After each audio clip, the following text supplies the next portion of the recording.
Little Dorrit by Charles Dickens.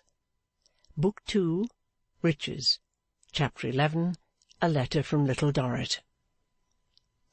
Dear Mr. Clennam, as I said in my last that it was best for nobody to write to me, and as my sending you another little letter can therefore give you no other trouble than the trouble of reading it, perhaps you may not find leisure for even that, though I hope you will some day. I am now going to devote an hour to writing to you again. This time I write from Rome. We left Venice before Mr. and Mrs. Gowan did, but they were not so long upon the road as we were, and did not travel by the same way, and so when we arrived we found them in a lodging here, in a place called the Via Gregoriana. I dare say you know it. Now I am going to tell you all I can about them, because I know that is what you most want to hear. Theirs is not a very comfortable lodging, but perhaps I thought it less so when I first saw it than you would have done, because you have been in many different countries and have seen many different customs. Of course it is a far, far better place, millions of times, than any I have ever been used to until lately, and I fancy I don't look at it with my own eyes, but with hers. For it would be easy to see that she has always been brought up in a tender and happy home, even if she had not told me so with great love for it. Well, it is a rather bare lodging, up a rather dark common staircase, and it is nearly all a large dull room where Mr. Gowan paints.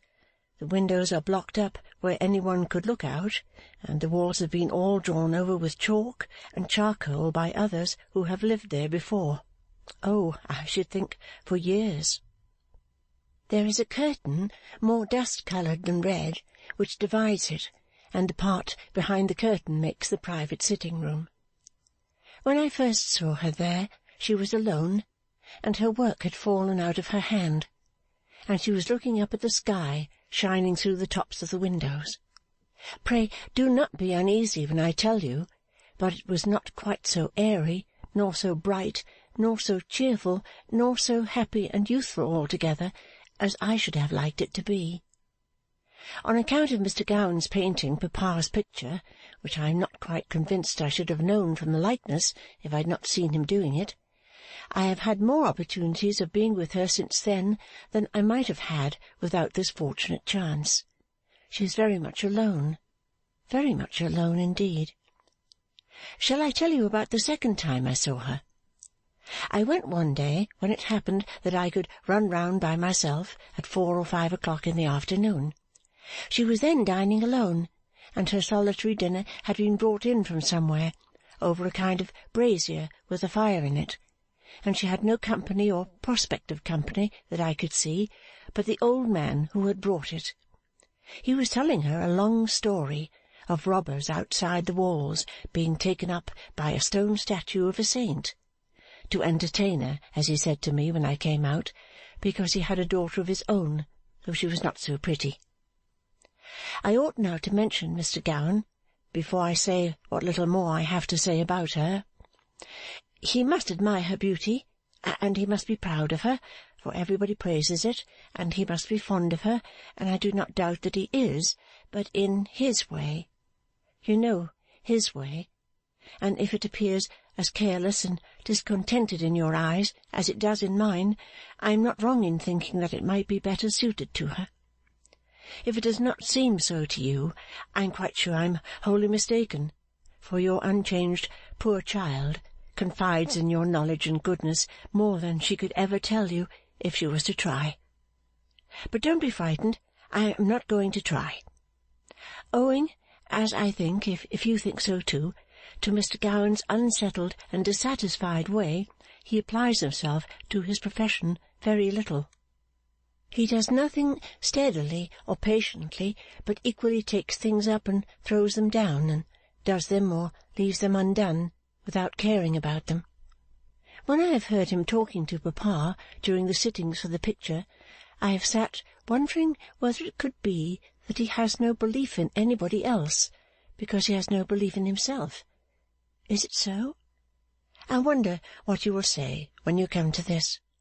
I know how you will look, and I can almost hear the voice in which you would tell me on the iron bridge. Mr. Gowan goes out a good deal among what is considered the best company here, though he does not look as if he enjoyed it or liked it when he is with it, and she sometimes accompanies him, but lately she has gone out very little. I think I have noticed that they have an inconsistent way of speaking about her, as if she had made some great self-interested success in marrying Mr. Gowan, though at the same time the very same people would not have dreamed of taking him for themselves or their daughters. Then he goes into the country besides to think about making sketches, and in all places where there are visitors he has a large acquaintance and is very well known. Besides all this, he has a friend who is much in his society, both at home and away from home, though he treats this friend very coolly, and is very uncertain in his behaviour to him. I am quite sure, because she has told me so, that she does not like this friend. He is so revolting to me, too, that his being away from here at present is quite a relief to my mind. How much more to hers! But what I particularly want you to know, and why I have resolved to tell you so much while I am afraid it may make you a little uncomfortable without occasion, is this. She is so true, and so devoted, and knows so completely that all her love and duty are his for ever, that you may be certain she will love him, admire him, praise him, and conceal all his faults until she dies. I believe she conceals them, and always will conceal them, even from herself. She has given him a heart that can never be taken back, and however much he may try it, he will never wear out its affection. You know the truth of this, as you know everything far, far better than I, but I cannot help telling you what a nature she shows, and you can never think too well of her.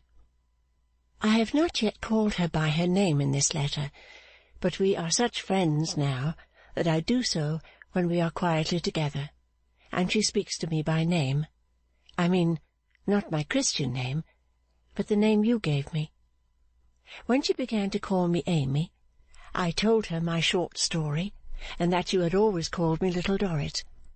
I told her that the name was much dearer to me than any other, and so she calls me Little Dorrit too.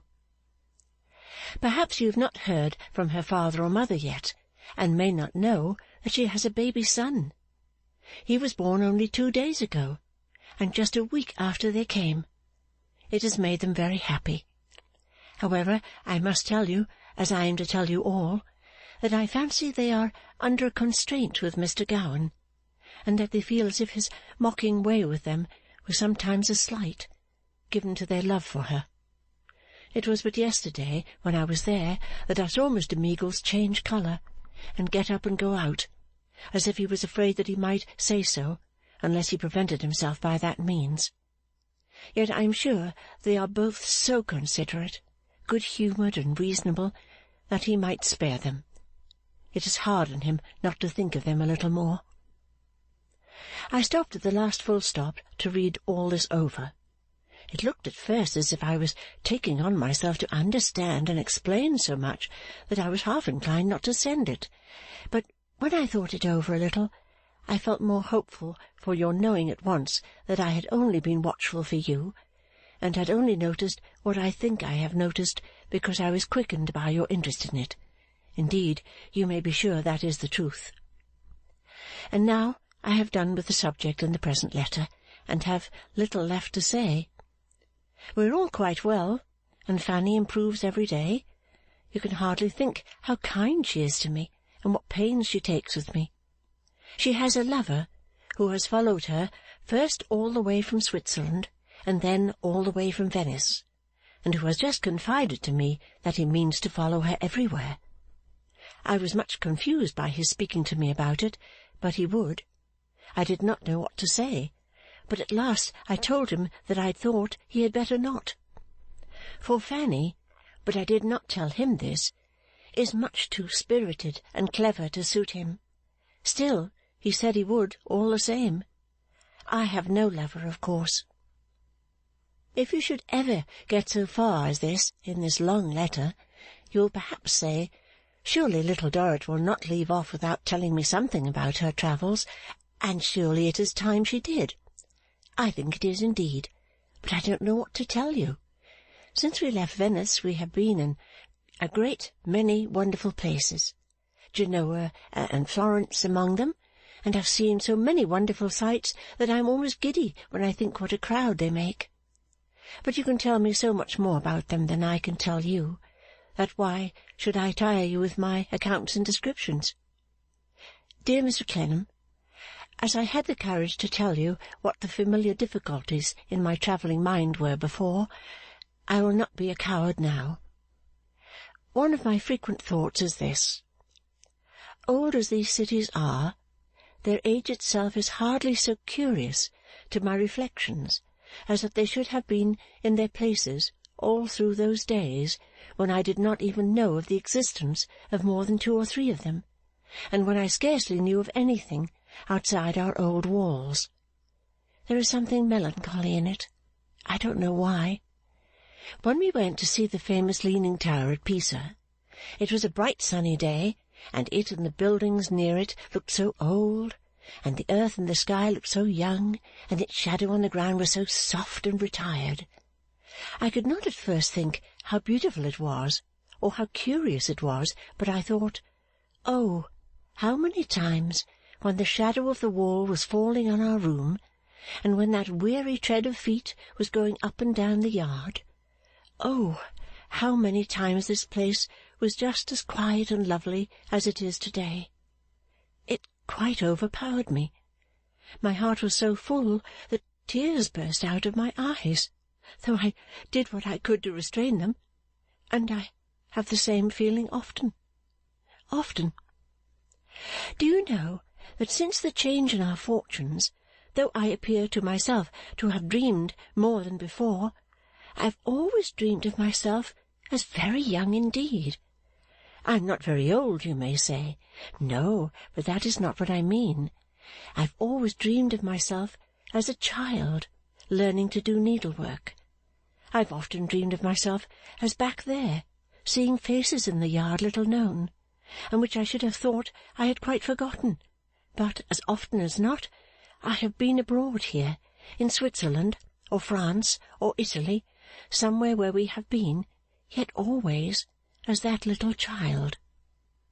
I have dreamed of going down to Mrs. General with the patches on my clothes in which I can first remember myself. I have over and over again dreamed of taking my place at dinner at Venice, when we have had a large company, in the mourning for my poor mother, which I wore when I was 8 years old, and wore long after it was threadbare, and would mend no more. It has been a great distress to me to think how irreconcilable the company would consider it with my father's wealth, and how I should displease and disgrace him and Fanny and Edward by so plainly disclosing what they wish to keep secret. But I have not grown out of the little child in thinking of it, and at the self-same moment I have dreamed that I have sat with the heartache at table, calculating the expenses of the dinner, and quite distracting myself with thinking how they were ever to be made good. I have never dreamed of the change in our fortunes itself. I have never dreamed of your coming back with me that memorable morning to break it. I have never even dreamed of you. Dear Mr. Clennam, it is possible that I have thought of you, and others, so much by day that I have no thoughts left to wander round you by night, for I must now confess to you that I suffer from homesickness, that I long so ardently and earnestly for home as sometimes, when no one sees me, to pine for it. I cannot bear to turn my face further away from it. My heart is a little lightened when we turn towards it, even for a few miles, and with the knowledge that we are soon to turn away again. So dearly do I love the scene of my poverty and your kindness. Oh, so dearly! Oh, so dearly! Heaven knows when your poor child will see England again. We are all fond of the life here, except me, and there are no plans for our return. My dear father talks of a visit to London late in this next spring, on some affairs connected with the property, but I have no hope that he will bring me with him. I have tried to get on a little better under Mrs. General's instruction, and I hope I am not quite so dull as I used to be.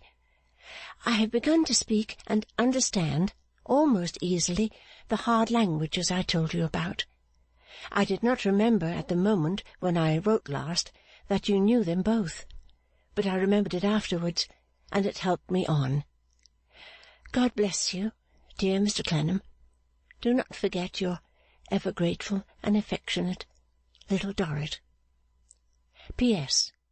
Particularly remember that Minnie Gowan deserves the best remembrance in which you can hold her. You cannot think too generously or too highly of her. I forgot Mr. Pancks last time. Please, if you should see him, give him your Little Dorrit's kind regard.